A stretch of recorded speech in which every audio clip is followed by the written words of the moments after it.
The last 25 years have been a revelation as to what can be achieved by a business school. This is an ancient institution. It's been around for 800 years, so 25 years is a bit like a blink in that lifetime. And yet in that blink, we have established a world-leading business school. Cambridge didn't have a business school at all, but within the engineering department, students could take management studies. We thought there ought to be more than this. We thought, in fact, there ought to be a full-scale business school in Cambridge. And if we were going to make a difference, we had to change the headwaters of the whole system and make people think that going into business was a serious occupation. So we needed a business school which would affect that change. Alumni have been very helpful and very supportive right from when I first got involved. There was endowments from both KPMG and Diageo, which were instigated by alumni of this university. There were also the endowments that allowed us to convert the old hospital in Cambridge, the Addenbrooke's Hospital, into the building for the CJBS, which was again instigated by two key alumni. I'd always felt that it would be good for Britain to have business schools as good as those elsewhere. It really is a signal to everybody that business is respectable, that management studies are good, and business schools are things that good universities should have. Somebody suggested at some point, well, if you're starting a business school, you should put it on the science park out by the bypass, because that's where industry happens. I said, no, that's not the point at all. The point is that the university should treat the subject as integral to what it does. Therefore, it's vital that it should be physically located centrally. It took us about 5 years to develop the business school, to choose the site, to get planning permission, the construction, etc. And then the Queen opened it in March 1996.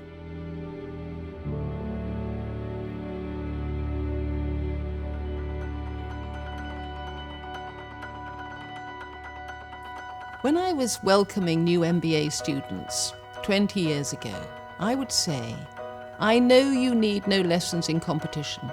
You've got here, you are a competitive person, you want to succeed. But perhaps some lessons in collaboration won't come amiss. And so the very first thing they did was put us in little pods and groups where we all had to be from different nationalities, and we had to learn to work together straight off the bat. You got to ask people, what do you really think about freedom of speech to your Chinese classmate? What do you really think about inequality to people from Nigeria? And the education here gave you a real safe place to have those discussions. I like our students because they're extremely diverse.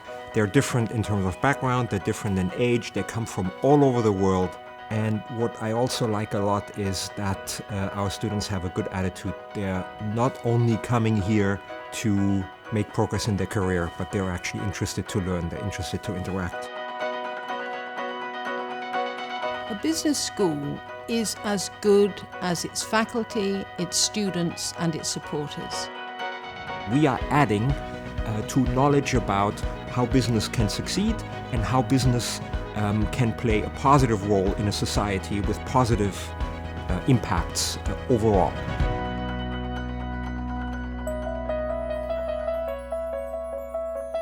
We really want our students to feel that whatever their career path of choice, that's something we support them in. We tell them to go out and do something with your life that you are proud of 30 years from now when you look back to your career. Do something that is exciting, do something that you want to tell others about, do something that makes a difference. That's what we want you to go out and do, because then we can also be proud of you. At the end of the Row the Amazon adventure, the boat returned and it was destroyed. So we came up with the plan to take 6 underprivileged local school children, and we'd take them once a week and repair and refurbish the boat. And they learnt to row, and then they rowed the length of the River Thames. We realised that it was a really nice idea and repeatable project. We approached the Judge Business School for guidance and advice, and they actually pointed us in the direction of the social incubator. And that's where we are at the moment, developing a brand called Adventure B, and that is to provide adventure education experiences to a wide range of people.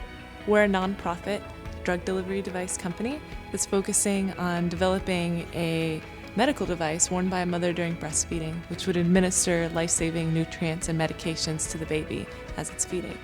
Our hope is that we can commercialize this technology to reach people around the world, especially in low-resource settings, to make the administration of medicines easier, potentially more natural, and more hygienic. Rising personal debt and lack of savings is leaving many households vulnerable.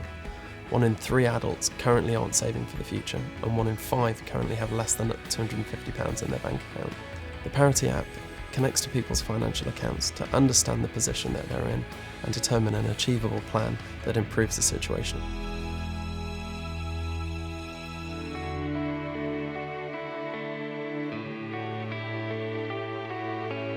Philanthropy is a critical element that helps us to get set up in order to continue to create knowledge and provide value for society. Thanks to the tremendous generosity, for example, of the Monument Trust, we have both the building we're in and a significant proportion of the building we're about to build. It is timely. I believe it is essential that we have this expansion because it will allow us to achieve great things and ensure that the vision for the next 25 years is ever onwards and upwards to a horizon where the Judge Business School can aspire to be the best business school that is found within any university anywhere in the world. I think the MBA experience as a whole completely shaped my life. I mean, all I can say is it was transformative for me. And it was transformative for a bunch of my colleagues who were in my year, and it's been transformative for a bunch of my friends and colleagues who've done it subsequently. I couldn't have done Raspberry Pi without it. I would say that my experience at the Cambridge Judge Business School has really been perspective altering in a lot of ways. I'm still here. I promised I'd leave after the 3-year program, but I'm still here 25 years later. I strongly believe that entrepreneurship is actually about the spirit and the mentality and the approach, and about building the entrepreneur, and that's exactly what the course has done. People walk around here and share ideas and are motivated and motivate each other. We're here in the middle of the biggest technology cluster in Europe, and that is a natural place for some of the students to want to go into, and they can see the judges equipping them to do that. I really have to every day employ the skills of distant management, motivation, empowerment, and that really I learned from Dr. John Roberts and the first trimester of the MBA. If we look at the major issues of tomorrow, we know that it is only by crossing the boundaries of disciplines, of nations, of sectors that we are really going to solve them. This means we must have people who are prepared to listen and to really engage with the ideas of others and not think that they have always got the right answer. That spirit of collaboration and inquiry is something which is deep in our foundations and which I see alive and strong in the Cambridge Judge Business School of today. And that's something which I think is special for us and something which will stand the test of time and be enormously important for the future.